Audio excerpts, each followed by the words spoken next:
We got to give it a second. And guess what? I think we are live now, fellas. What is up, mates? What is up, everybody? Welcome to this magical Willie Wednesday with Pendergast Podcast. What an honor it is to sit here down with two special mates of mine. One, Gary from California Superbike School out in the UK. He's an instructor. What an honor it is to sit down with him.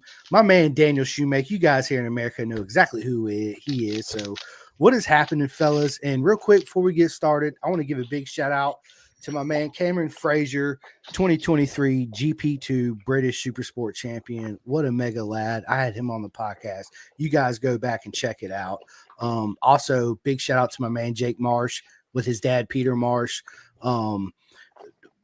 I can't say it enough. They support me and sponsor me, man. What mega lads these guys are. Nothing but love. Also to Martin from the Clothing King podcast. The Clothing Kings.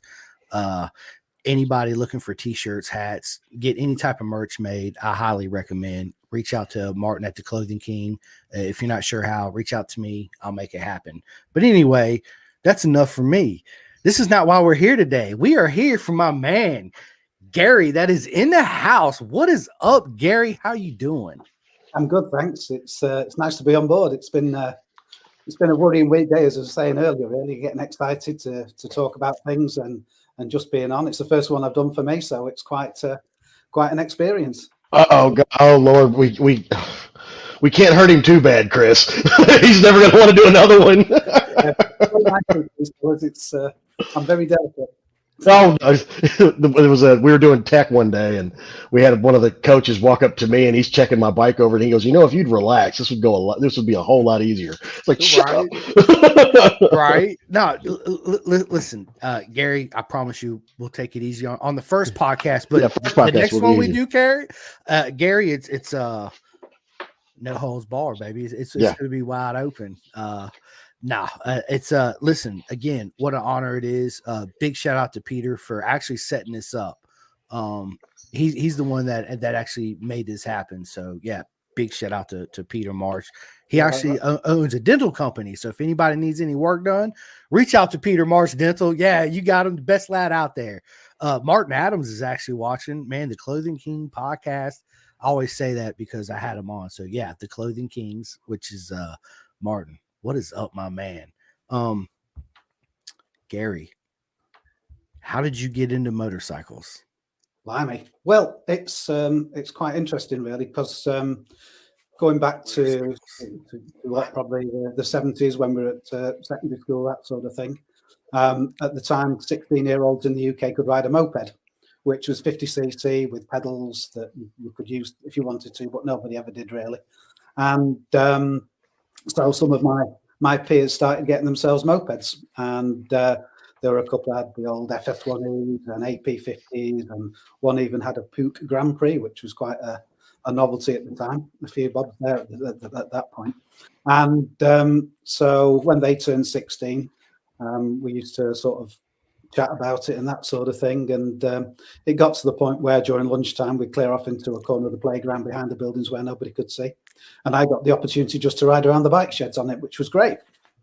So I went to see my parents and said I'd like a moped, and no chance.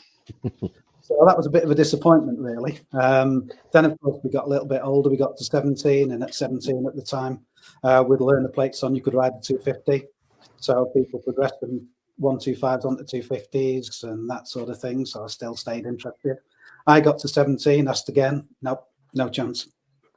So it was my mother, actually, who was quite vocal about it, because my grandmother, her mother, had a fiance, and they were involved in a serious motorcycle accident. She survived, but unfortunately he didn't. So she's always quite anti-motorcycle. So I said to her, well, that's okay, that's fine. I'll wait till I'm 21, and then I'll buy my own when I'm an adult. I can make my own decisions. So I got to the age of 21 and took my mum with me, and she signed as guarantor for the finance papers. Hey. So I bought myself a 125, passed my test, and then bought a 750. And she said to me one day, can I come out on for a ride? And I said, yeah. And from that point on, she jumped on the back, and I couldn't escape the house without her. So it was Go quite Mom. nice. It sort of progressed from there. So I passed my test in June 1982. So it's been a while, and that's where it came. So from that point on, really, I've apart from a short spell where I was talked out of it for about 12, 18 months, I've always had a motorcycle in the garage, which is great. It's awesome. Yeah, man, that's proper. So how did that go from ride motorcycles into California superbike school? Like how did that whole transition go into it happened. It was quite it wasn't so much gradual. I in a previous life I was a police motorcyclist, and that they had wire wheels and twin shocks at the time, so it's quite a long time ago. And so I sort of passed the advanced test. So I was a half decent rider. And funnily enough, you're talking then about Scott Russell, the World Superbikes Brands Hatch round were on TV, and it was Keith Hewan interviewing Keith Code, funnily enough, because at the time Keith was working with Scott Russell when it was him and Carl Fogarty neck and neck for the championship. And so Keith got interviewed by Keith Hewan on the TV, and I was watching it at home. And I had a friend of mine who I'd worked with on the police bikes, and he'd gone into a different department, and I'd come off the bikes, but we still kept in contact and used to go out for a drink. And so we went out this particular week after the interview, and I was talking to my mate, and he'd seen the interview as well, and we were just sort of discussing, how what Keith said had made quite a lot of sense. And the second ex-Mrs. had overheard this conversation and bought me a level 1 course as a surprise Christmas present. That's cool. Yeah. So I did level 1, then went and improved. Did level 2 and improved again. And I'd been looking for some means of putting something back into riding.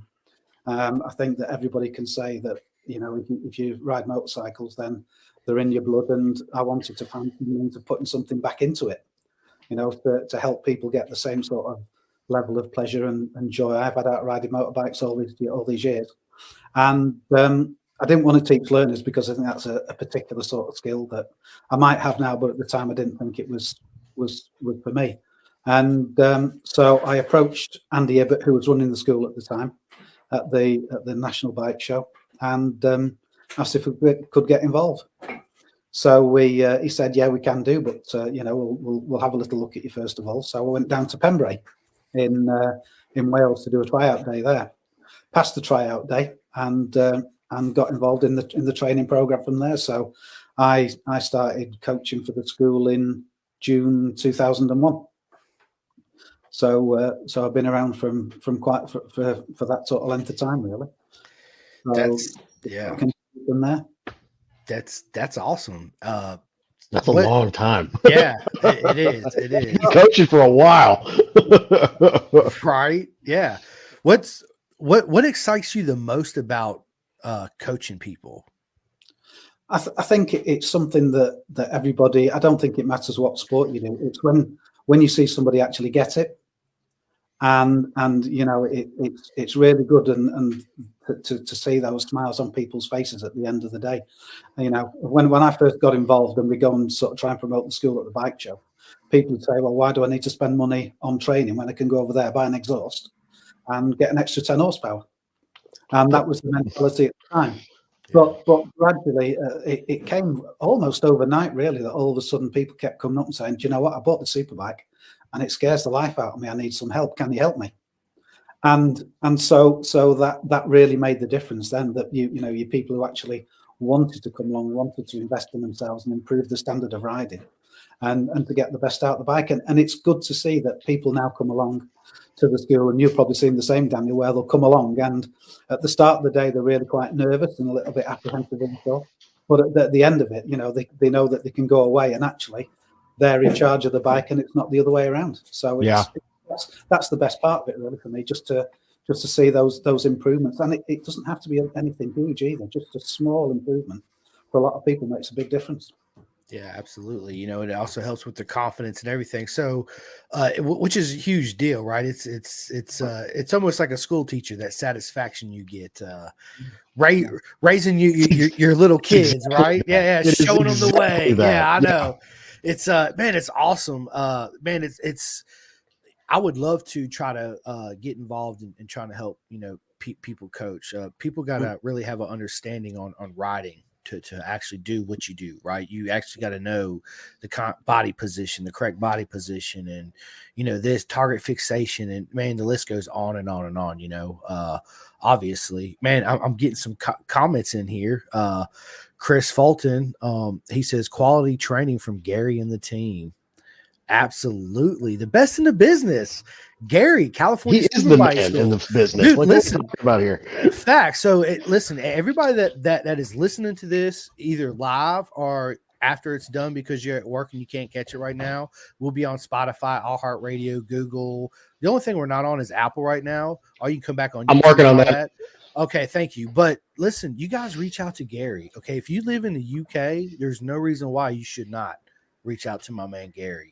And we're at the bike show this coming weekend at the NEC from I think it's the 18th to the 26th, something like that. So we're going to be part of the Kawasaki stand. So anybody who's listening or anybody at all who wants to come along, come and say hello. It's good to see people in the, in real life, so to speak. And we'll talk motorcycles all day long. All day. Are you guys on ZX10s over there? Or ZX10s? Are you guys on ZX10s over there? Because they're on BMWs here, I think. But okay.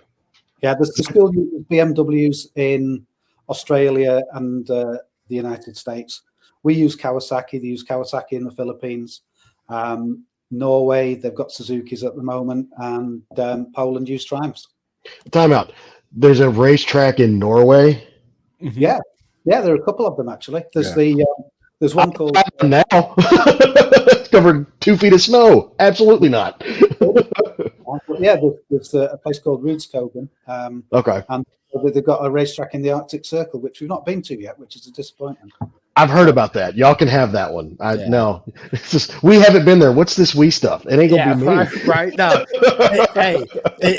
It'll be quite cold, but I think it would be good for the sport to get out. 100% great. It'd be great. 100%, man. So listen, my man Martin Adams from the Clothing Kings, you guys heard me say it earlier. If you guys want any merch, I don't care if you live in the United States, Japan, wherever in the world, reach out to the Clothing Kings proper. He said Gary is an absolute legend, and Martin, absolutely agree, mate. 110%. And then we got Jane. I love you, Jane. Of course he is. There's a certain bias there somewhere, but that's it. And then I have another one from my mate, man, my good mate, Cameron Frazier. Everybody know he's been on the pod 2023 GP2. Sick. Superboard. That's sick. Yeah, dude, Cameron Frazier, what is up? Let's go pin the gas. Let's go, baby. Yeah. Gary, so how closely do you actually work with the United States California Superbike School? We work quite closely overall. The United States. The thing with the school is that it's effectively the same product wherever you go. So the training for the coaches is the same. The way that the coaches interact and work with the students is the same. So that means that you could be maybe level 1 in the United States. Come and do level 2 in the UK, do level 3 in Poland, and do level 4 in the Philippines. It's the same. It's that sort of thing. So we've had some coaches this year go out to the United States to further their training. Our chief riding coach, Glenn, went out with our deputy chief riding coach, Scott, a couple of months ago, and they had a great time there. One of our other coaches, Andy, went out earlier in the year and had a good job. So yeah, there's quite a bit of interaction. Really, we're in regular contact with them now, which is good. Yeah, that's great. That's really good. It is. And Martin, again, our mate Martin, ask him about Predator. I gotta know about Predator now. Gary, what is up? Just the reaction Gary just had. Right. The chin all the way back laugh. What is this story? Okay, so how long have we got? As long as you need. An hour and a half. As long as you need, baby. Let's go back to prehistory. Let's go. When I joined the cops, I joined in 1979, so it was a long time ago. But in 1980, I went to work in Greater Manchester in Moss Side, which is one of the inner city areas. And at the time, of course, I wasn't riding because I wasn't old enough, according to my parents. But there was I got to know a colleague of mine over there, a chap called Neil Charles, who had a Honda CB900F, one of the first ones, the twin cam motor, that sort of thing. And every so often he'd give me a lift home, and that I'd scared the life out of me on it. And so I got on this 900F, and then he was coming back from the Bordeaux, and I think it was about 1980, 81, 82, and he was joining one of the main arterial motorways to come back to the northwest. Had a blowout, threw himself on the bike at the scenery. He wrote the bike off, but as usual, he just got up and walked away. So he then took what was left of this Honda and contacted a company called Rickman in the UK. I don't know if you've heard of Rickman. Yeah, I know Rickman. Yeah. So they at the time were making road chassis kits for road bikes, mostly the GS1000. Well, they made a few for the GS1000, and they made plenty for Kawasaki, and they made one for the 900F at the time. So he built this Rickman and used to ride around on it and go to work and that sort of thing. I got on a bike. We started knocking about together. I passed my test, and I had my test in the morning. So he rang me up and said, "How did you go on?" I said, "I passed." He said, "Oh, great." He said, "I'll come round and have a drink, have a cup of coffee with you." So he turned up on this Rickman Predator CB 900, and we're there talking. And of course, I've just passed my test on a 125 Honda. So he said, "You're gonna especially I know where the story's going. Can't you?" So he told me that you're gonna get a bike anyway. Take it for a ride. So on the day I passed my test, I rode this particular Rickman Predator, and so then I bought a 750. It didn't last long. I bought an 1100, and we went around Europe. Him on the Predator, me on the 11, that sort of thing. Knocked about a bit. Then a couple of years later, he sold the bike, and we stayed friends. And the Rickman disappeared off the planet. So 2 years ago, I'm rooting around on Facebook on one of the CB 900F restoration pages because I bought one because it's the first bike that scared me. And this bloke says, "I've got a Rickman Predator CB 900F if anybody's interested." So I was able to tell him the registration number of the bike and told him the history. So he said, "Are you interested?" I said, "Well, yes, I am, but I'll have to make some space in the garage." So so I entered into negotiations. Then we're on the way down to the XL, and I said to Jane, I said, "I've done a terrible thing." So she said, and usually when you say I've done a terrible thing, it means there's something coming. So she said, "What?" I told her the story. She said, "Right, let's go and have a..." So we went and had a look at it. And so we struck a deal. And so I brought it home. The chassis had been partly restored, came with loads and loads of spares. So we ended up putting it back together again and painting it, all that sort of thing. And it's back on the road again. It's been taken off the road. I think the first time I rode it was the middle of last year, and it's the first time it's been on the road for 35 years. Oh, that's awesome. So I offered it to Neil, see if he wanted to buy it, and he said, "No, I'm not interested." So I thought, well, that's it. The door's open. So yeah. So I ended up buying this Rickman, and of course I said to Martin, "Can you do me some graphics?" He said, "Yeah, of course I can." So I sent him the pictures, and of course you can imagine where it went with the word Predator on the side of a motorcycle. Right. So he always takes the mickey out of me and gives me a load of input about me riding a motorcycle called that. But yeah, that's the story behind the Rickman, really. That's awesome. That's a great story, man. That's awesome. Story. That bike deserves to be back on the road. Yeah, I think from what I can find out from the Rickman owners, that I think they built 14 of them in the early 80s, and so it's one of 14 that were originally made. That's awesome. And I think probably one of only maybe 4 left worldwide. Wow! So, you got one.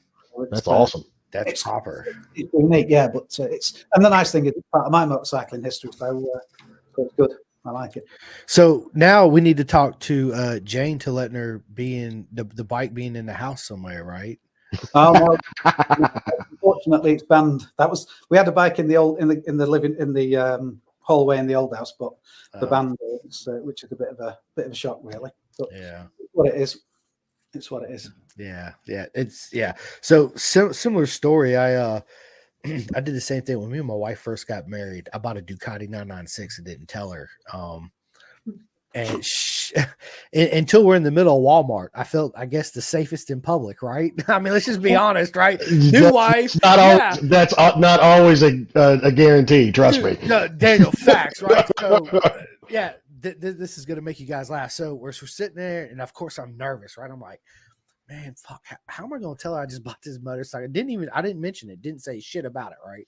So I was like, yeah, I did a thing. She's like, what are you talking about? I said, I bought a Ducati 996 the other day. And she was like, this is the first words out of her mouth. Excuse my French, everybody. She says, what? You think just because we're in fucking Walmart, you're safe?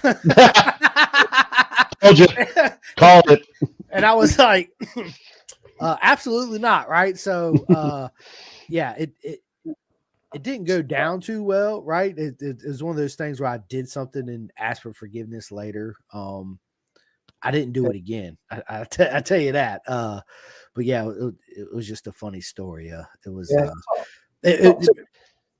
Gonna say top tip is to buy them all the same color. That way, they're never exactly sure whether you already own it or not. That's what I love about Ducatis, and I only buy them red. No, dude, I've had that. What are you talking about? That's been there, right? What are you talking about? Yeah, for free. Right? Yeah. That's my mate's bike. I'm just working on it. 3 years later, she's like, "Well, you keep riding that bike. What's up with that? Oh, I'm just riding. Whose bike is that? Right. It's my bike. I've got to keep it running properly for him. Yeah. Right. It's it's man, being in love is what it is with motorcycles. It's almost like a sickness and a disease, really. It's something that, because it consumes me, I know it consumes the both of you and everybody that's listening and watching. I don't mean sickness and disease in a bad way at all. It's definitely an addiction. It's something that takes a hold of you and you just can't put into words. I fail at having to describe in the best way my love for two wheels, right? It's really hard for me to do at times. It really is, because it's so proper mega, and people look at me and say I'm crazy, I'm a lunatic, I know too much, I spend too much time watching road racing or podcasting or reaching out, being on the phone with all the guests and doing this and doing that. But man, at the end of the day, man, if motorcycles left this planet, I might as well go with them, because I mean, yes, okay, let me step back from it. People right now are probably like, dude, what about your wife and your son? They're my everything. Don't get it wrong, right? But if you took motorcycles away, I wouldn't be the same. I wouldn't be the same person, because nothing would ever fill that void, right? Same thing with Gary and his teaching of people and being an instructor, right? It's the same thing. It's motorcycles are a beautiful thing, and it's what brings us together, I think it's funny, isn't it, that you get that. I can't think of anything else that does this, in that you get somebody and they try a motorcycle for the first time and they either like it or they don't. There's nothing in the middle at all. No. And if you don't like them, they never ride them again. No. But if you like them and you ride them, then that's it. You're stuck. You're in your blood and you can't get them out. Yeah, it's all you think about. Listen, I have a habit, just like you guys do, right? Like, I got, like, I don't know, a lot of helmets. My wife's like, do you need another helmet? And I'm like, do you need another purse? Right? I mean, let's just be honest, right? But this is a battle. This is not about that, right? Yeah, it's motorcycles is life, baby. That's what it is, right? And that's it. Like, so yeah. You talk about helmets. I've got 2 on the table that you can't see. I've got some of the collection right there. I've got 2 more back over here, and there's 3 in the garage. So it's like, what are we doing? Like, that's a Hodgson. Like, that's a signed Hodgson. That's a signed Mladen. If I can ever meet Guy, I'm going to get that one signed. So yeah, it's an addiction. It is, but it's the best addiction. Gary, I have a question. That picture hanging up right behind your head, yeah, is that you? No, that's Freddie Spencer. That's Freddie Spencer. I wish. Okay. Yeah, well, hang on. Let's rephrase it. You wish not riding that damn thing. No, I've seen footage of those things. I want no part of the power band that's 500 RPM wide. Absolutely not. Gary, have you ever ridden a 500 two-stroke? No, I haven't, unfortunately. No. I'd love to have a go on one. Absolutely. I can't think of anybody who wouldn't, really. I mean, it's it's just a pure racing motorcycle, isn't it? And I'd just love to ride one. I'd like to ride one. I'm not going to race one. Big ride on was the RG500 when that first came out in 86. That scared the life out of me, so I gave it back to the owner and stuck with me big fat 4-strokes. Right. Listen, I love. I have another comment, but this is for Daniel. What's up, my man? Howard. What up, dude? Yeah. Gower's also. Hey, dude, Daniel, he wants to know how are those TCS. Good, still got them. They've lasted 2 years. I'll probably try and get one more year out of them. Nice. I bought a pair of boots off of him a couple of years ago. Dude, Gary. So going back to the school, once you got involved with the California Superbike School, what's it like to work with proper legends that actually come through the school? Right. It's interesting. It's because they're different than the people that usually come to the school, right? So they're a different breed. So how do you coach them different than anybody else? We don't. Okay, that's what I thought. Yeah. The thing is that really, you get some people who are absolutely supersonic around the track, and they do exactly the same thing that we do with a motorcycle. Just that the timing and the application is slightly different. We still have to do the same things. You can only do two things with a motorcycle. You can change its speed and change its direction. That's your lot. Yeah. And so they have the same issues, just on a higher level. And we've always found that if they come with with an attitude that they want to learn and they want to improve, which clearly they do, then the opportunity is there for them to be able to do that. We've had some very, very good racers come on the school and champions and British champions and what have you, and foreign champions, and they've come along and they've improved as well. And of course, the thing is that certainly with the racing side of things, their improvement is in terms of what, maybe a tenth, a hundredth, a thousandth of a second. So it's just a very subtle change, if you like, for them to get what they need out of it, and it can be something quite small. And it's good. They're good to work with, but the majority of the people we work with are road riders who just want to be safe on the road. They want to improve. They maybe want to go a little bit quicker, but not necessarily. They just want to get off the bike at the other end of the ride and think, I really enjoyed that, and getting up on the other side shaking like a leaf. Yeah. Well, that's the important thing, really. I heard a rumor a long time ago that Cal Crutchlow came through the school at one point. Did he come through at Silverstone? I think he might have done. Not that I'm sure. I'm sure he probably has done at some point. Yeah. But I don't. I mean, we've had we've had quite a few people on it who've gone on to be very good. So yeah. Because I remember reading an article in like PB or something like that years ago. They had a write up about the school, and I was like, okay, cool. They're over in the UK now, and they were like, oh yeah, Cal Crutchlow came through and learned all. I was like, all right, good for Cal, But yeah, cool. We've had a few. Last year's GP2 champion Jack Scott's done the school. Yeah. We've got Dominic Agata's done the school. Oh yeah, I know Dominic. I know of Dominic. Yeah. He's ridiculous. Yeah, incredibly quick. Although I'm crikey, I think Randy Krumanacher's done the school. Mm-hmm. So yeah, there's been quite a few that have come through as well that have done well.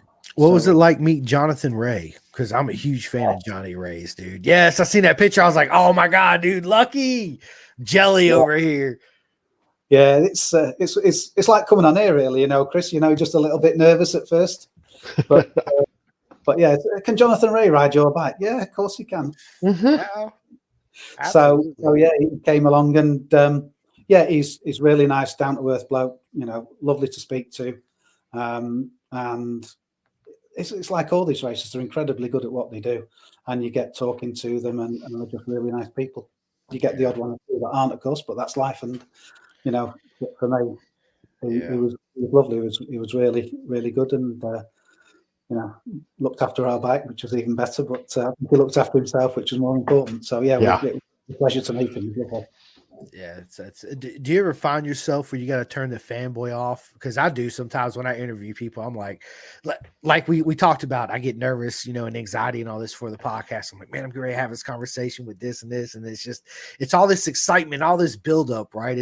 And I find myself because I'm such a fan of the sport that once I actually sit down and we get face to face, I in a way the fanboy kind of turns off, but it's still there, because it's still right here, right? Do you find I don't think you ever lose it. I really don't. it doesn't matter who it is, whether it's somebody at the top of the tree at the moment or whether it's somebody from years ago who's a former champion.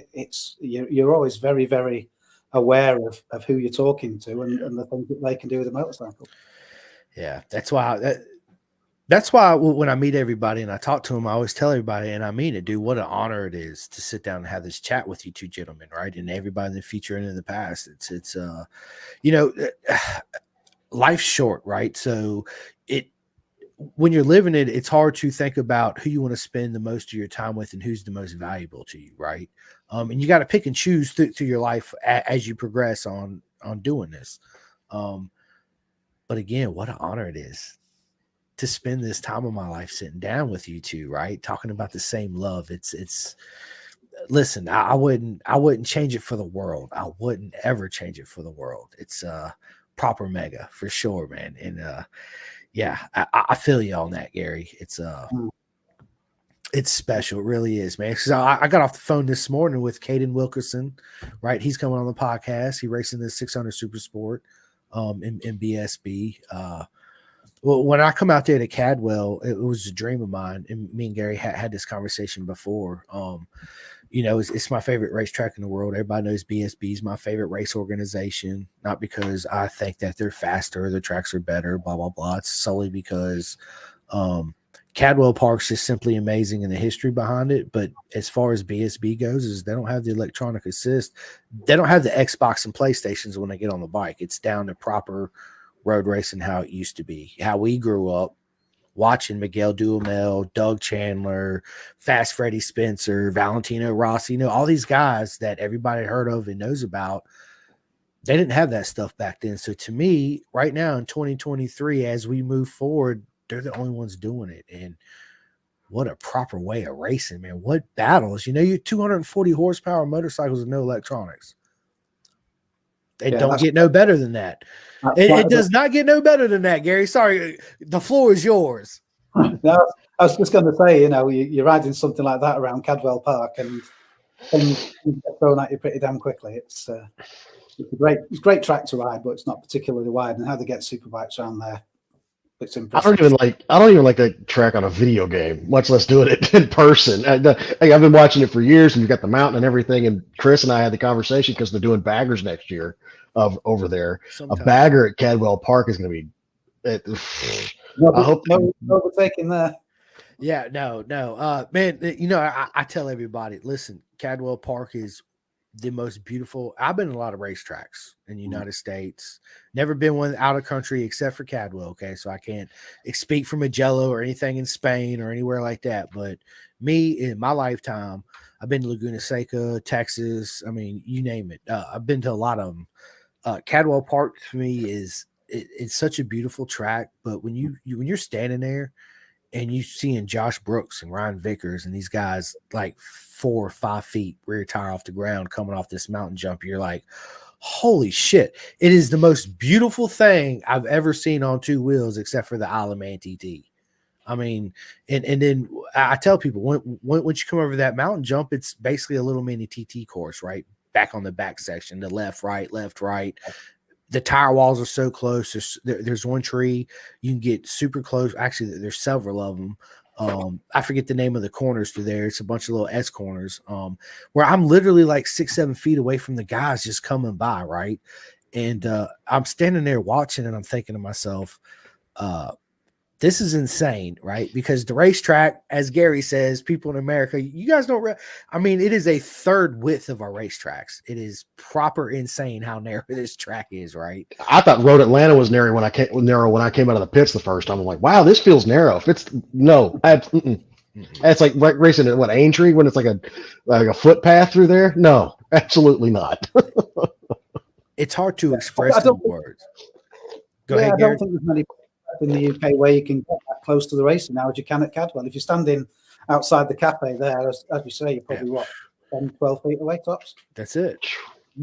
That's and you wild. see them, and it's listen, it's hard for me to express in the words. Just like my love for motorcycles and sitting here doing this, man, with you two gentlemen. It's It's the most beautiful thing. I'm telling you guys. Listen, watching on TV, playing the video games, yeah, it's cool. It looks badass. But when you're physically sitting there and you're smelling the fumes and you're hearing the bikes and actually how slow they come in to set up for the mountain. I mean, they're proper, probably first gear, Gary, on a super bike, maybe second, right? Yeah, Okay.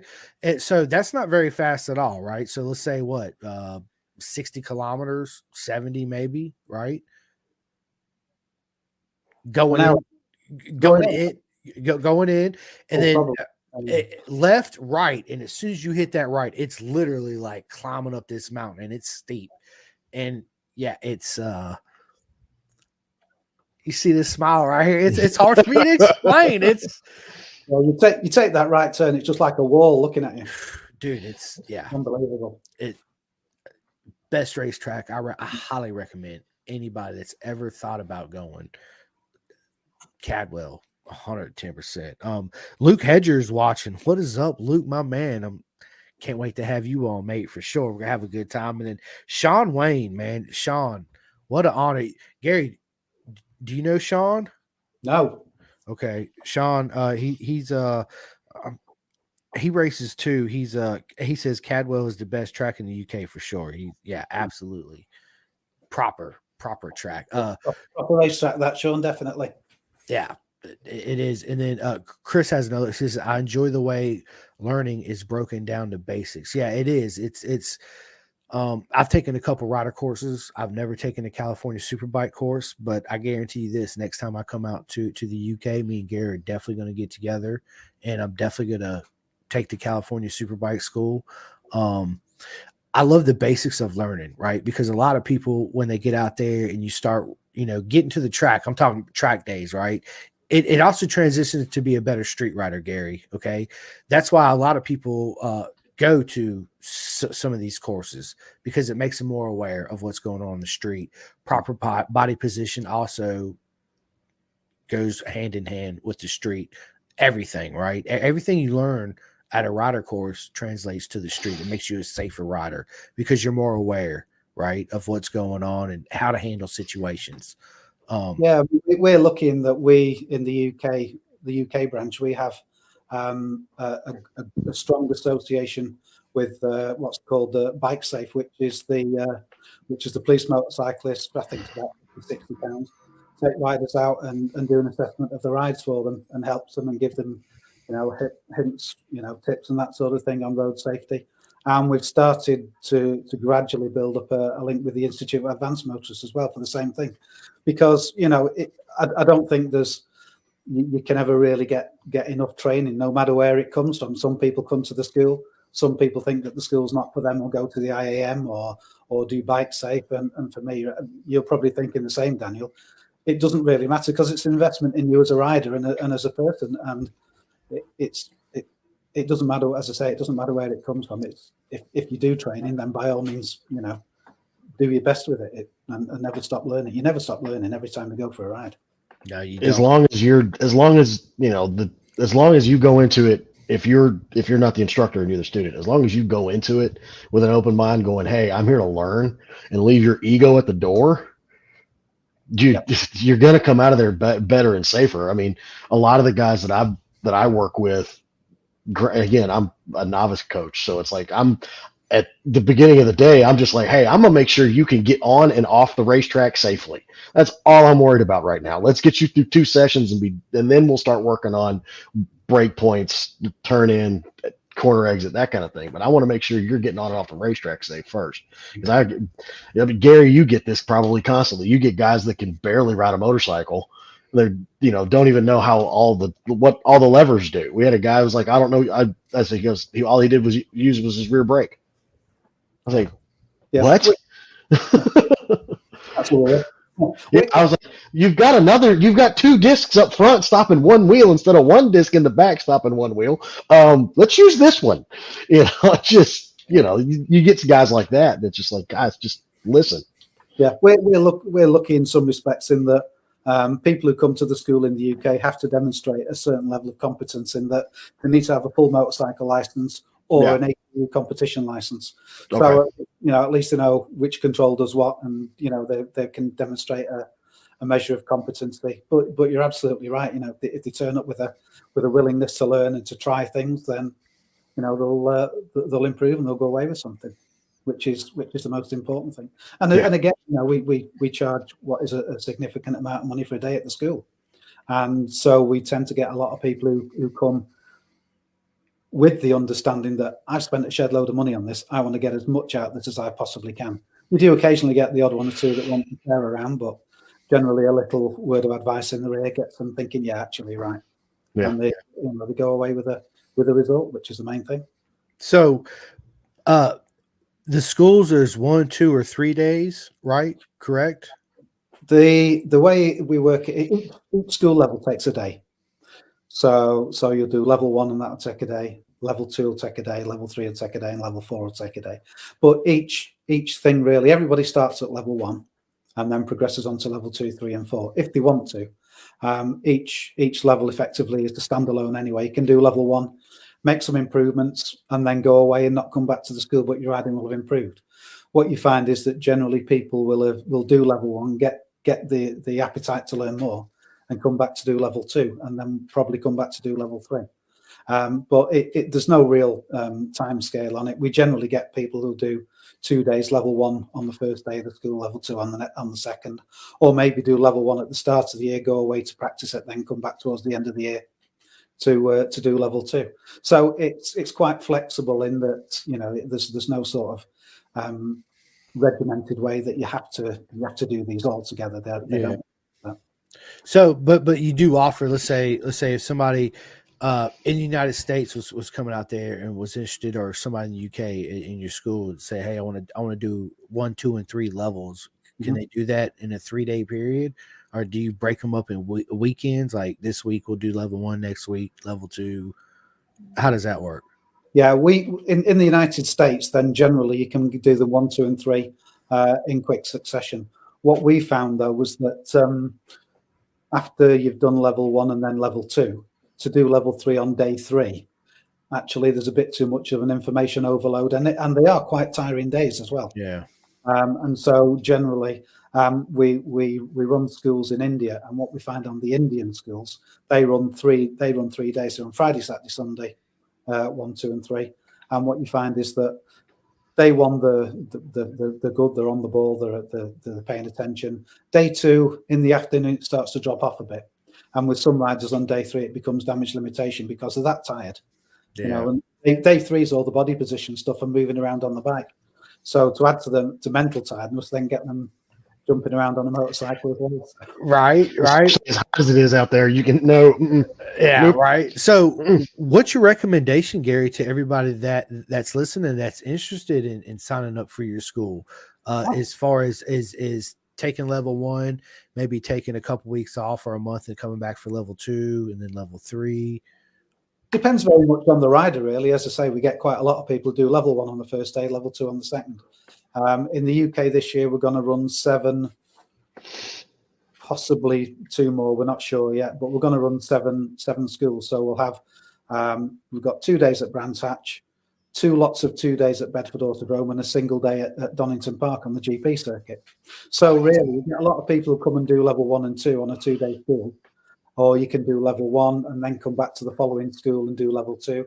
It really depends on you and your capacity for learning, if you like. It's that's not being detrimental to anybody. It's whatever suits you. It's a learning process. So we have Nathan Waller here. He says he has booked in for level 1 and 2 for this year in June, and is looking forward to it. Yeah. Mega, yeah, dude. Early. Nathan, yeah, congratulations, man. Like I said, the next time I come, it's not going to be next year, but the year after, I'm definitely coming back to Cadwell in the UK. I plan on staying for 2 rounds of BSB this time. I want to stay. It's either going to be before Cadwell or it's going to be Cadwell and the one after that. But I want to take some time out and spend some time with you and Jane in California Superbike School and check it out. And I can't wait. It's going to be a proper time. And I tell everybody this, Gary, I had the best race time of my life. I've been in MotoGP races. I can't count. I've been to every MotoGP race at Indy except for 1, Texas. I've been to 6 of them, Laguna Seca, Cadwell Park BSB was by far the best time I've ever had in any race organization I've ever been to. It was, it's just the whole experience, right? Being in the UK, the food, the people, the atmosphere, the energy, the holy shit, look at the mountain. Like, are you kidding me right now? Yeah, it's the food at the track is not that good, just like at every racetrack, right? Let's just be honest now. Everybody, no track food's good. No track food's good. Let's just keep it real, right? Yeah. I'm going for 25 years. Ain't no race food good. No, and so on that note, I met Helen. Helen, she runs the media center there at Cadwell. Me and her had a bunch of hugs, dude. What's up, Helen? I know you're watching. You had commented. She's proper, and we were sitting there and we were chatting, and somebody brought her a I forget what you guys call it. It was a biscuit with, it's like bacon, egg, and cheese, right? And she's like, how much did you pay for this? She's like, oh, hell no, I'll be right back. So she goes all the way down and comes back. She gets her 5 pounds back and still got the biscuit. I was like, let's go. I like this girl. Yeah, that's proper right there. Yeah. She went down to argue with the concession lady. Yeah, I run this. Not going to have it. Yeah. Good stuff. Helen, I love you, girl. Yeah. Oh, my God. Oh, that's great. Like I said, everybody that I met, Gary, was just I can't put into words. It's hard for me to describe that whole experience. Nothing but the best word I know how to use is what an honor and mega, right? Because it's the most, I think, genuine comment you can give anybody. What an honor it is to chat. What an honor it is to meet you. This is so mega. I highly recommend it. Anybody out there, anybody that, and also Gary, a thing with me too is I try to get all my knucklehead friends off the street. Not so much just getting into road racing, right? But there's a time and a place for everything. Okay, there's a time where you want it to interstate and do over 100 miles. I'm not condoning this, by the way. All the live viewers, this is not what I'm condoning. What I'm saying is, we're not condoning this. We're just saying it happens. Right. There's a time and a place for everything. Okay. We've all been there. We've all leather suits, dragging knees on the street, blah, blah, blah, blah, blah. Right. But the risk is not worth it on the street. Right. If you just listen to Gary and sign up, or listen to my man Daniel, go to him and sign up, whether in the UK or the United States, or you want to go to Michael Carrera, which big shout out to SFL Mini GP, which is one of the best ones here in the United, if not the best one in the United States. I need to go down there and ride with them. Listen, it's some of my friends, right? They'll be like, oh, well, for my first bike, I'm gonna buy a CBR 1000. You're not. I'm like, no, you're not. This is my excuse, Gary. I say, listen, I got a lot of mates that professionally road race. Okay. I'm going to take one out of the Junior Cup. Avery Dreyer just won the champion, right? You're saying you're a better rider than him. He's a 400cc champion, but you're ready for a 1000cc, but you don't know how to properly ride a motorcycle, much less know anything about body position, target fixation. It's hard to convince somebody when they're Ricky Road Racer. You know what I mean? They had that mentality that, oh, I can do this, I can do that. You got to crawl before you can walk, right? I always tell people, listen, leave your ego at the door, because it's not the place for it. Motorcycles is not the place to have an ego, because you're going to find yourself in a bad situation really quick, but being with somebody like Gary in the California Superbike School, getting in touch with Daniel or Michael Carrera in the SFL Mini GP, learn the proper techniques on how to ride properly, the body position, you will notice a world of a difference in your riding. You'll be much more comfortable even at speed. Okay. It's really a big deal. Racing on the street's not cool. I mean, it's not. Let's just be honest, right? Certainly in the UK now, the climate is such that if that sort of thing does happen, you're going to get invited to meet the magistrates. And in the UK at the moment, really, I think you've got a better chance of going to prison for exceeding the speed limit than you have for burglary. Yeah, so it's dude, they don't play out there in the UK. They're the same in Canada. I went to Vancouver a couple of years ago and crossed the border, and it's like, oh wait, no, these speed limits are serious. Okay, because like you look at this, like I'm talking to one of the guys that was there, that was from Vancouver that we were hanging out with, and he goes, "Oh yeah, speeding tickets up here are insane." He goes, "They don't play. You don't speed here." I'm just like, "All right." I looked at Dad. I was like, "I ain't moving up here then." Like I can't ride like that up here. So. Well, as you say, there's plenty of track days now knocking about for people to go on to and return up at a track day organised with a novice group. There's always people there as part of the team who are instructors will say, "I've never been on track before. Would you mind giving me a tour around?" And they're more than happy. Oh yeah, absolutely. It's my job. Yeah, no, that's one thing, Gary, that I love about our motorcycle community, right? You can go up to anybody. Let's say if I show up on a track day and, oh man, dude, I need a tool, or I just need something, right? A clutch, a rear wheel, a disc, or whatever it is, right? Somebody there's probably got it, and they're more than willing to be like, "Here you go, mate. No problem, no worries," right? And then all of a sudden you build this friendship with nobody you never even met, right? And they might live 1,000 miles away or 500 miles away or wherever it is. It might be 10 minutes away, and you never even seen them in your own town, right? Now you became mates with this guy, and I find that in our sport to be one of the most amazing things, right? How willingness everybody is to help each other out, no matter how professional or high. So it's like here in Moto America, we got Team Westby and Attack Yamaha, right? And I'm sure if Westby bent a rotor or needed something, they can go to Attack Yamaha and they got them. Sure, 110%, right? That's what I'm talking about. You're not going to get that in NASCAR. You're not going to get that in the NFL football. You're not going to get that in the UFC. You're not getting that nowhere else in any other type of sport but two-wheel sport, right? Because at the end of the day, we all share the same passion, same love, and we're there for the same reason, right? Yeah. And yeah. You mentioned Pete Marsh and Jake before. They're in that same sort of position, and Max Hardy. If they need help, then they need pieces from parts from somebody, or they can help somebody out. Then they'll jump in there and they'll do that, and it's great. It's nice to see that sort of sportsmanship. Sportsmanship, really. I've watched the Brown, like Chase and Reese Brown, do a motor swap on an RS660, and Evan and Daniel Garver came in and jumped in and helped. They did 2 motor swaps in a weekend on an RS660. I'm like, no, at like 2 a.m. to find out the ECU was bad, but whatever, that's a whole other story. Right. But just you're talking about, like, I race SV650. I race the 2nd gen SV650. Granted, those things you can throw a rock at a racetrack and hit 4 of them. So like everybody's gonna have something. I've changed parts and developed my bike, and it's like I just give wheels and stuff. It's like, here, I don't need this. I'm not using this anymore. Take this. Wheels and handlebars and everything. It's just the camaraderie that I've found is, if we get the whole crew that I ride with together, we've got 2,500 square feet of easy ups. We got 25 bikes, and we're like, with just us, our crew, and we've taken up 5 massive camping spots. And it's, the camaraderie's there that you're talking about is amazing. It's the only time I've ever felt it. So it is absolutely. So Gary, what's the plans for 2024 in California Superbike School?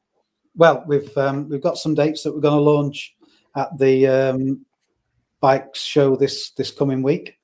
Up until the end of the bike show, we've got an early bird offer on. So if people want to take advantage of that, then they can do. So looks like this year, you mentioned Pete Marsh and Jake before, so I'm going to be spending a bit more time working with Jake, who had a good season this year, first in GP2. Good. Yes, he did. And again with Maximus Hardy and his dad, they're moving up to GP2 as well in Bemsey. Yeah. So it's going to be quite an interesting year, really. I'm looking forward to it. It should be. That'd be fun. It's going to be proper. Yeah. Obviously, everybody knows I'm good mates with Jake. Maximus Hardy, I've talked to him. I'd love to get him on the podcast too, man. I love talking to all the up and comers, man. That's basically what this podcast is about, is all the up and coming people, right? That don't get a chance to voice their opinion or have a spot on TV. It's a way to get their name out there and keep it out there, which is a huge deal. It's how we got involved in it, really, and that you look at the VSB paddock in whichever class really, then you've got an awful lot of people there who've made it as far as motorcycle racing is concerned. They're in one of the top paddocks in the world and one of the best domestic championships in the world. But Jane's daughter is an international lacrosse player, so Jane used to take her all over the place to progress her through her sport. My brother's an Olympic athlete, and so my family used to take my brother everywhere to progress. And so we felt that for us to get involved and start working, particularly with some of the racers, was to start working with the younger kids and help them come along, because 5 to 7 years, they're the future. And going back to Cadwell Park, really, the way that the UK works at the moment is that you can't ride on a track day unless you're 18. So they'll get a 13, 14-year-old kid rocking up at Cadwell Park for the first time ever on a 400cc motorcycle or whatever it is, and expected to put in qualifying laps. And that we were lucky in that as the school we were able to work with Motorsport Vision and their sort of legal team, and now we can allow kids of 13 with an APU competition license to come on the schools, so they can start to benefit from what we do early on in their racing career, and hopefully that will stand them in good stead further down the line. So it's weird how they won't let you get on a racetrack until you're 18. That's like we've got. Oh God, that was a competition license, I guess. But no, I mean, Nathan Goker, this kid, he's 11, and he annihilated me our novice year. It was hilarious. But we've got another kid. He races, I think he's in the Honda Talent Cup over there. He's bouncing back and forth. I can't remember his name to save my life. But my man, Jillian Carrera. No, it's not Juju. It's another kid. He's from Kentucky. Anyway, Tristan Daniels. That might be him. But yeah, he does track days with us, and he's 14, and he's killing people. And then we had another kid, Hayden Bickney's, show up and race and do track days with us, learning his R6. So it's like, I guess it's just weird. It's weird the government won't let them on there at 18, but they'll let you race at however. But you get to just have to jump in a race situation and not learn. Like that's weird. I think a lot of that has to do with insurance too, right, Gary? Yeah, I would think. Yeah. I'm sure it has. But having said that, we've managed to get insurance cover for it. So, So, but awesome. That's primarily because we're a school rather than a track day. That helps too. Yeah, it's a learning environment rather than just a go as quick as you can sort of environment. Yeah, that helps. Yeah, it does. But because go ahead, Gary. Say we've had an awful lot of support on getting that to work and things starting to move forward. So that's good news. Hope for better things for them next year. Yeah, me too, man. Yeah, me too. So is your 2024 already booked up? How far in advance do you guys usually stay booked up? We'll start launching it at the bike shows for the dates, and so we'll start encouraging people to book online from there, and hopefully we'll do all right, because last year we sold out, which was great news. Really, that's always good. That's always good. Yeah, we're really pleased with that.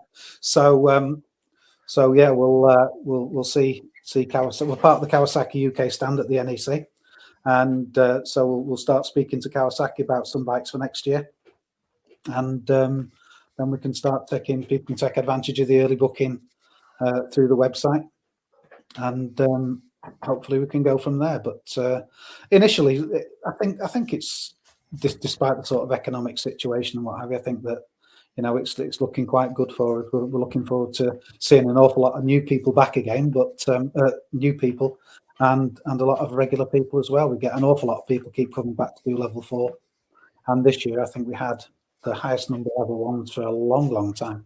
Good, so good. We're doing the training, which is great. So how many levels is it to the school? 4. Yeah, but as I said earlier, you don't have to do all 4 levels. You can do level 1 and leave it at that if you want, and still make an improvement.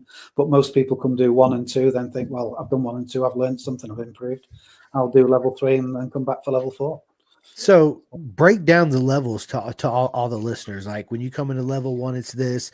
Level 2 is this. Level 3 is this. Level 4 is this. So level one really is all about getting the bike stable for the day. So just to talk the format. School day starts at 7 with registration. We check your kit, make sure that your bike's safe for you to ride out on track. Then 8 o'clock is the staff introduction and your first safety briefing, then your first briefing of the day. Track goes live at 9 and then runs till 5. So we usually have about an hour for lunch. We run 3 groups. Each group generally will have, for 63. So we'll have we'll have 3 people per coach. I'm getting all tied up here, but yeah, we get a coach to student ratio of 3 to 1. So that you'll get your classroom session, then you can go and ride through the session to practice it with your coach helping you and improving you there. You'll then have a break and then another classroom session. So you get 5 rides, 5 classrooms, 5 breaks through the day. So level one's all about getting the bike stable. So first of all, we'll talk about what we do with the throttle, when we apply it, how we apply it. Then we go on to talking about steering it, where to steer the bike, how to choose where to steer it. Then we go on to steering itself, how you steer the bike. Then we go on to the effort or the effect that you can have on the bike in terms of you moving around on it or not moving around on it. And then the final thing for level one is a visual skill, which leads you into level 2.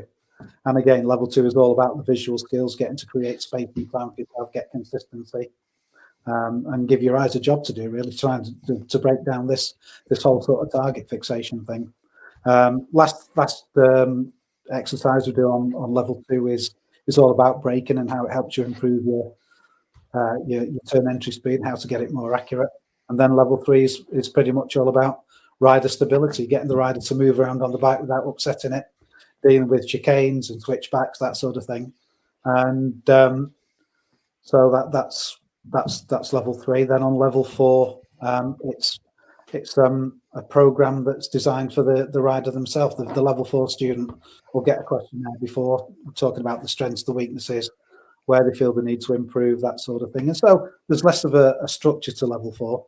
It's not as structured as 1, 2, and 3, where if you do something on level 4, then we've got a load of different drills we can give you to do.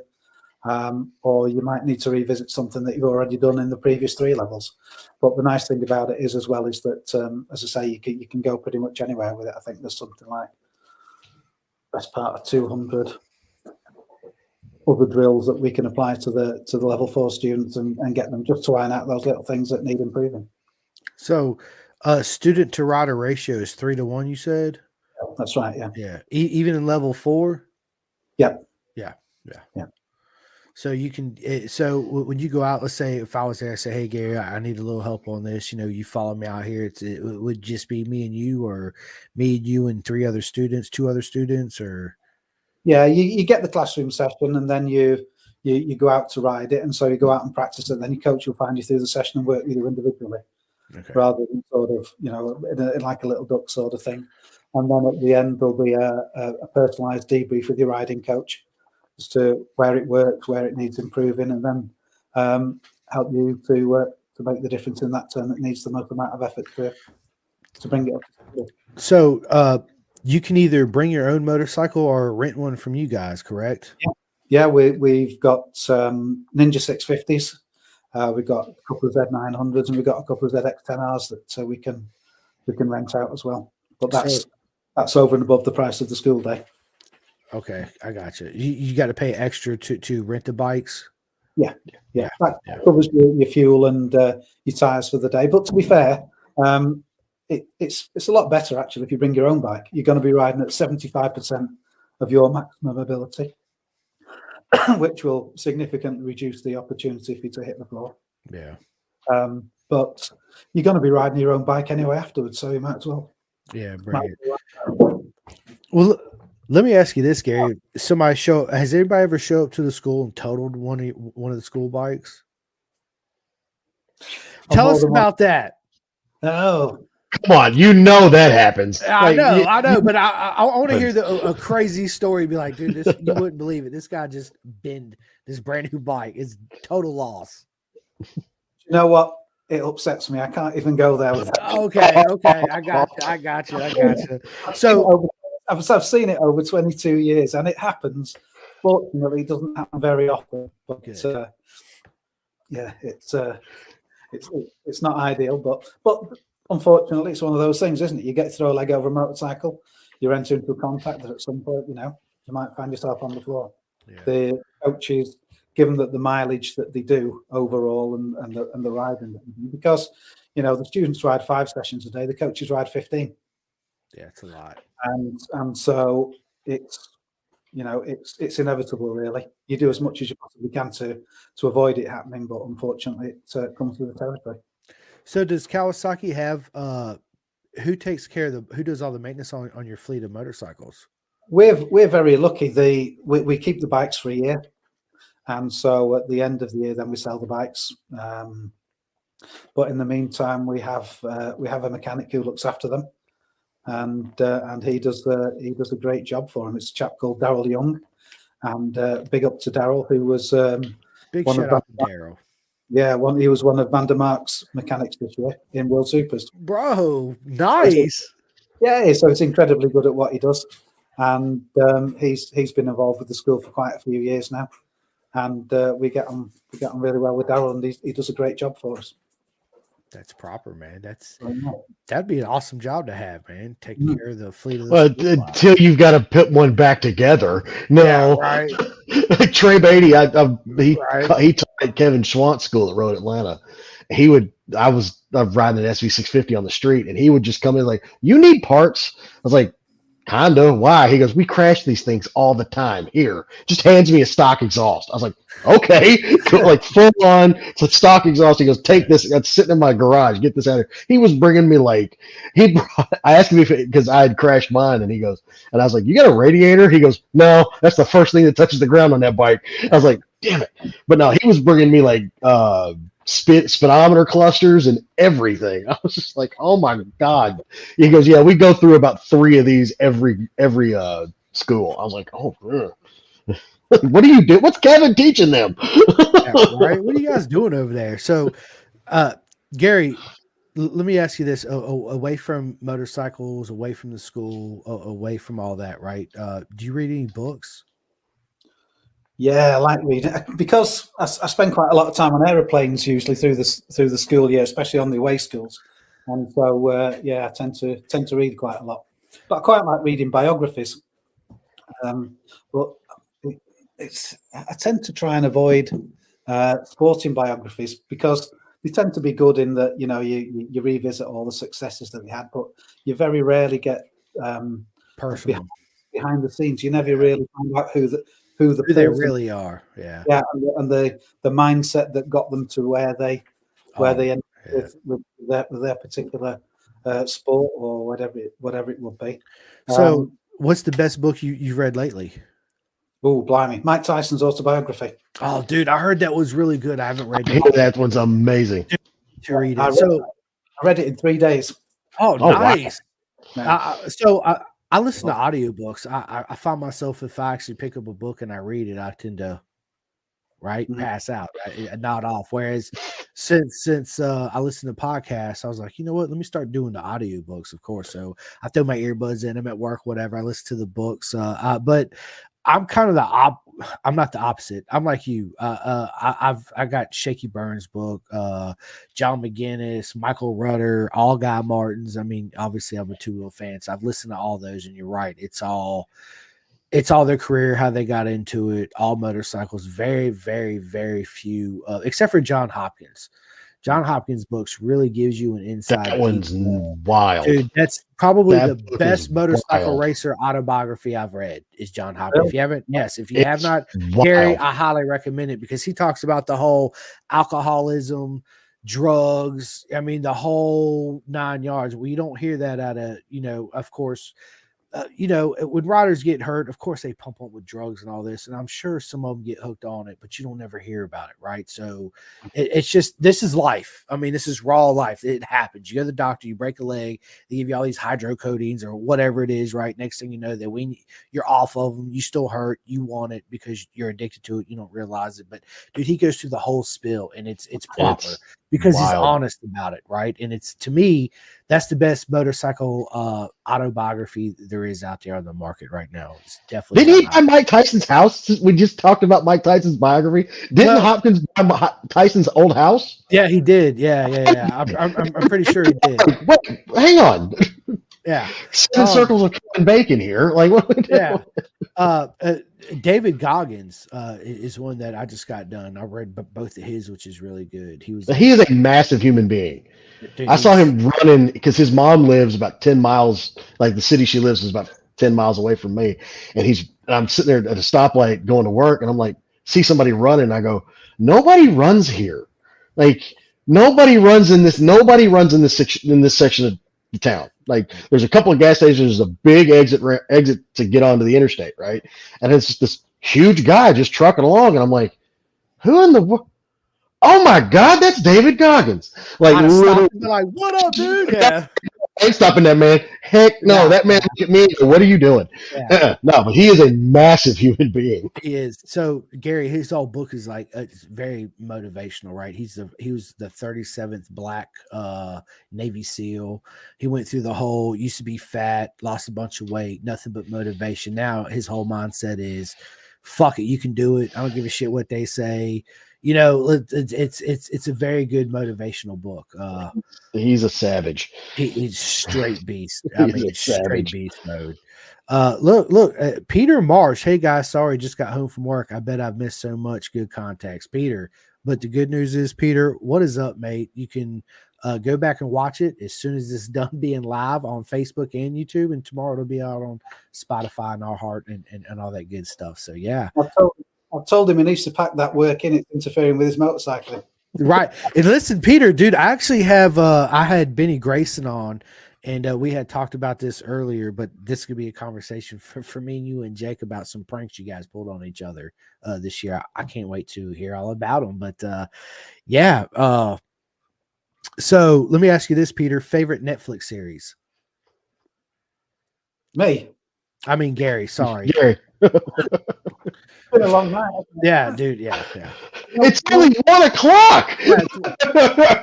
No, man. It's. You know hey, what? man, this is hard water. Okay, it's hard water. Whatever you got to do to get through the day, bud. I don't actually watch a lot of television. It's not, and I never really have done. Really, this I don't know why. I spent the time of 5 years without a television at all. Oh, nice. And that was great. Yeah. I have a question. There is a picture of a mid-'60s Formula One car next to Freddie Spencer. Who is that? Oh, that's John Surtees when he won the World Championship in Mexico. I was like, I think that's a Surtees car. I could be wrong, but I'm gonna ask. It's an autographed picture. Oh yes. How proper is that? Mr. Barber down here here in the States, he's got his museum. He's got a massive Surtees collection. I think he may actually have that car sitting in the museum. He has a Surtees car. Who did he let out in it? I think he let Dario, and Dario was still here living in Nashville. He went down to Birmingham to go, and he let Dario drive the car. But yeah, he's got a Surtees Formula One car, and he's got a Surtees MV. So that man's got everything. I did the school at the Motorsport Museum. It's fabulous. Oh, it's beautiful. I was there. It was a funny story. I was there. The racetrack was open. He was building the museum.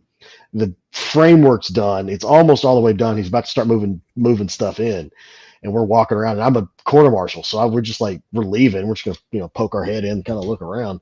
And this guy walks up, and he's like, hey, hey, come on in. Like, okay, whatever. So we walk in, and he's showing us, we're going to do this, that. We're going to put this thing here, this, that, and the other, about 20, 30 minutes. And we're like, oh, well, thanks. We're kind of leaving. We didn't need, mean for you to do that. What's your name again? Thank you so much. He goes, oh, Mr. Barber. Really? Thanks. I just got a free tour of the guy that owns the building for like not even knowing what's going on.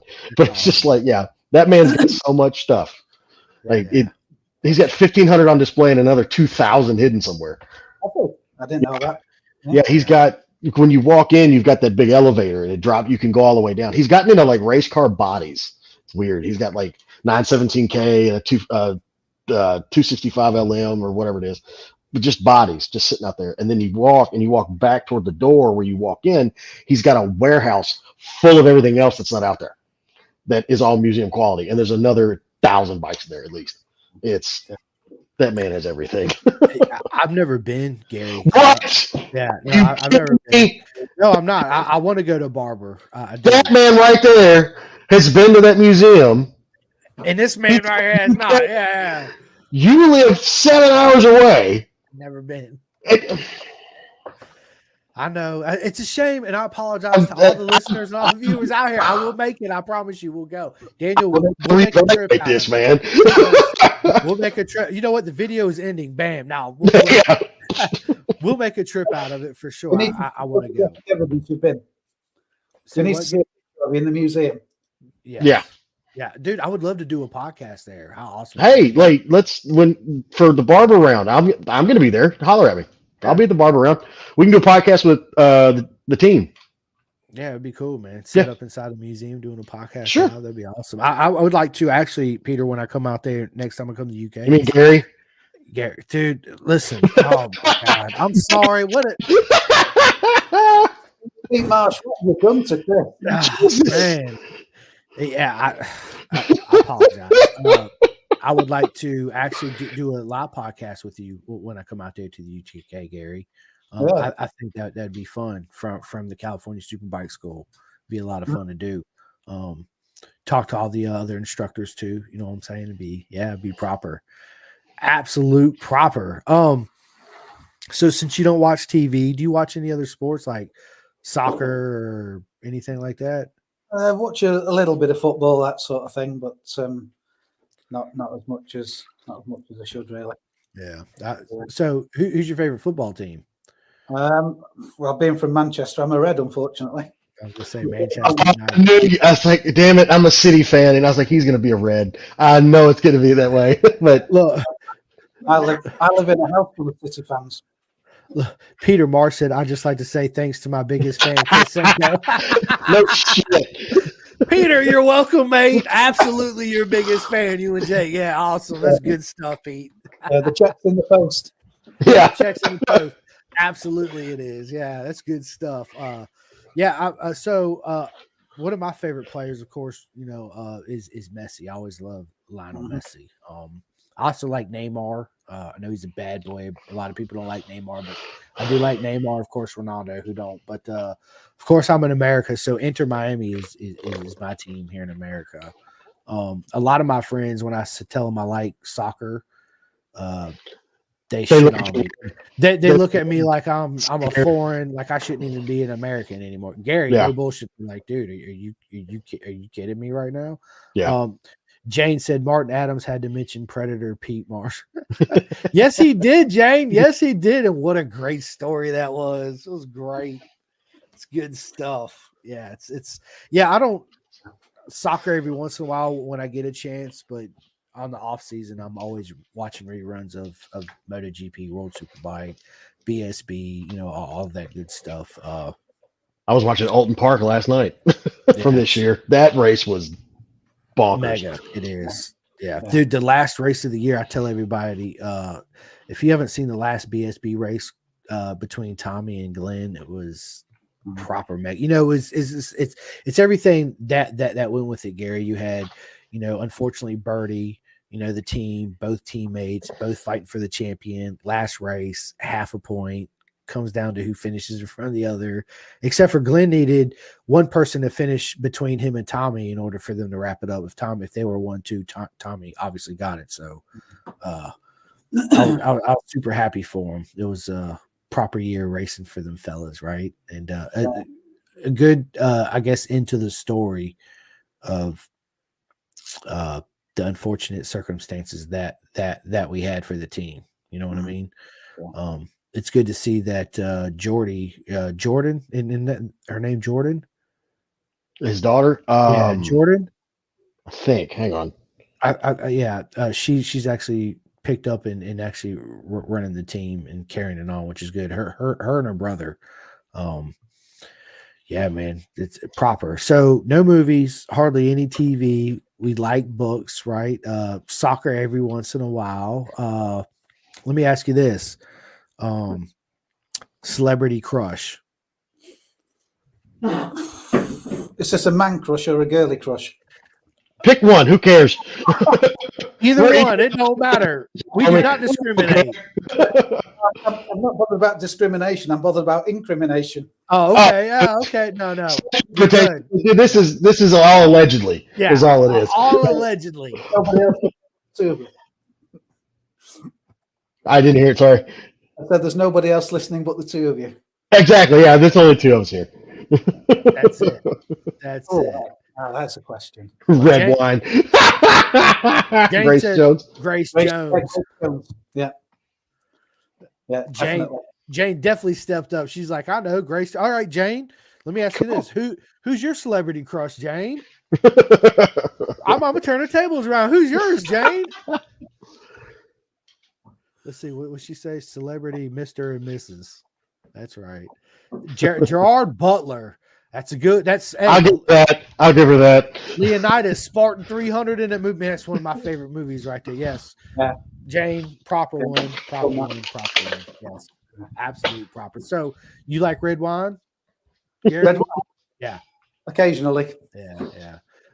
I like red wines. I can't drink Peter Marsh. Peter Marsh said, Peter Marsh. Yes, celebrity. That is my celebrity crush, Peter. You nailed it. Yes, that's great. I love that. That's awesome. It's good stuff. What fun, man. Gary, what fun, man. Look, we've been at this almost an hour and 30 minutes, man. What a problem. Yeah, I know. It goes by so quick, man. That's why I said, listen, we'll definitely have a part 2, 3, 4, and 5 of this. Absolutely. Because I'm gonna have coaching stories to share after this coming year. I'm gonna be like, Gary, this dude, oh my God, this idiot. Like, you've got to hear about this. I know it's coming. I can't wait. That's hilarious. I'll watch some TV as well in the meantime. Yeah, there you go. Yeah, man. So listen, we're gonna end this soon. I got to go back to work, unfortunately. No, listen. I get such support from my work. They allow me to come home and do this and go back and make up my time during the week, which is what an honor, Gary. That's really nice. It's incredible. He's the one that actually, because I used to do just earbuds and stuff, and he's like, dude, you got to stop doing this. And so he's the one that bought me my mic and all that. So actually. But before we get to that, Jane said, ask him about Norway. Gary's like, I don't remember what's she talking about in Norway. And the Suzuki. Norway and the Suzuki. It took me 20 years of the California Superbike School to crash on a school day. Oh. And I crashed. Cold tires is what I'm going to guess at Norway. No, it was. It was a surprise. Let's put it that way. Okay. And, unfortunately, I was working with a level 4 student on a Panigale, and when the bike crashed, the camera kept rolling, so they could hear me cursing and kicking the Suzuki on the floor, calling it all the names under the sun. As you should. As you should. I was given an end of year award by my coaching peers after that conversation. Sound like my kind of people. Facts. He said, coaches rode past you, Gary, kicking the tires with his suit all blown up. That's funny. Well, that's awesome. We've seen it all on TV. You do. Yeah. You see that cartoon, the Pink Panther, when he pulled the string in the middle of his chest and went, yep. Just like that. Mm-hmm. He looked like the Pillsbury Dough Man. Jane, you're hilarious. It sounds like we need to get Jane on this show too. Yeah. We're gonna have Jane in with you next time, Gary. Keep her away from it. There's far too much motorcycling secrets to be told.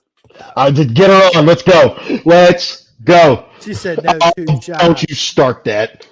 It's okay, Jane. We're just fine having you comment. This is hilarious. I love it. This is awesome. Good stuff. Yeah.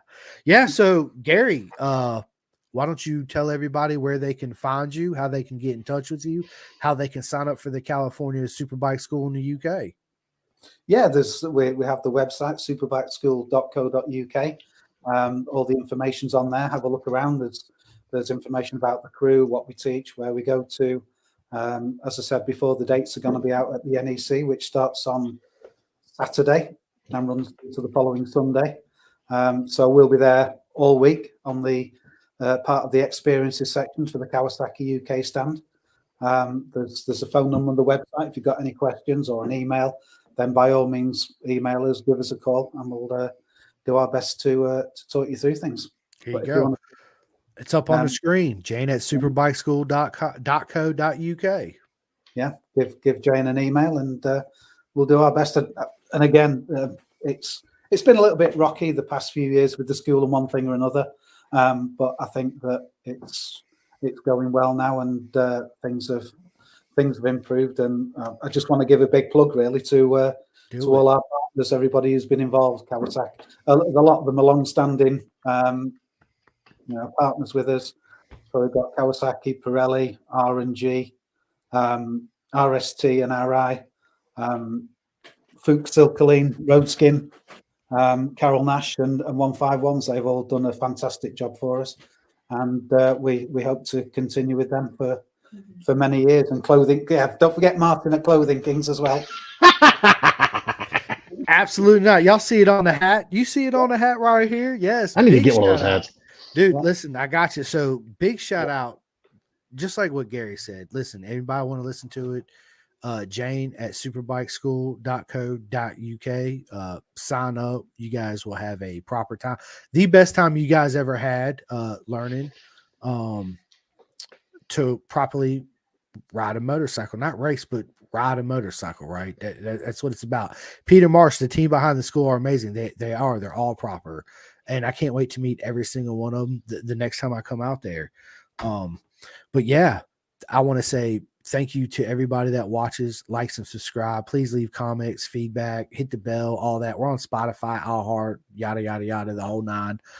Big shout out to Peter Marsh and Jake for all their love and support. It means the world to me. Also with Martin at the Clothing Kings, I said this at the beginning, for the best merch in the world.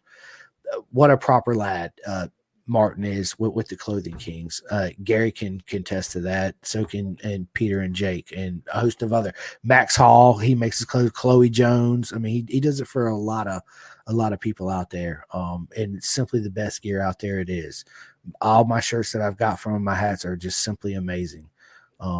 But yeah, big shout out to them for sure. Cameron Frazier again, mate. Thank you so much. What an honor it was to have you on the podcast. Send me your shirt, dude. It was when I got it in the mail the other day, Gary. I was like, yes, dude, look at this. This is badass. My wife's like, that shirt is awesome.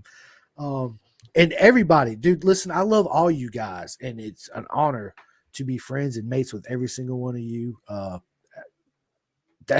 You guys know who I am. I'm Chris Show Simcoe. My man Daniel. Jules wasn't here, but I want to give a big shout out to Jules. Jules was at work today. He actually tuned in and watched for a little bit. So Jules, I hope you're having a good day anyway. And I hope you enjoyed this podcast, and we miss you, mate. Can't wait to have you on again. But yeah, thank you guys so much. This is part one of the California Superbike School in the UK. Gary will be back. Okay, so Gary's going to be back. Actually, matter of fact, when we end this video, Gary, I need you to stay on with us for a few more minutes because we're going to go ahead and preset another one up for 2024. But listen, I hope you guys that did listen and got a chance to watch and listen live. Thank you guys so much again. And if you missed it, no worries. As soon as this ends, you can go back and rewatch it and on Spotify and all that stuff tomorrow too as well. So, yeah. Thanks a lot. What an honor for my man Daniel Shoemake, my special co-host today, my good mate Gary at California Superbike School, and his lovely wife Jane. Thank you so much. You guys are super amazing. What an honor. And again, as my man Jules says, I'm Chris, the whole effing show Simcoe. This is Pin the Gas Podcast. What a mega day it has been. I hope you guys enjoy and have the beautiful day for the rest of your day. Until next time. See you guys. All right, hang on one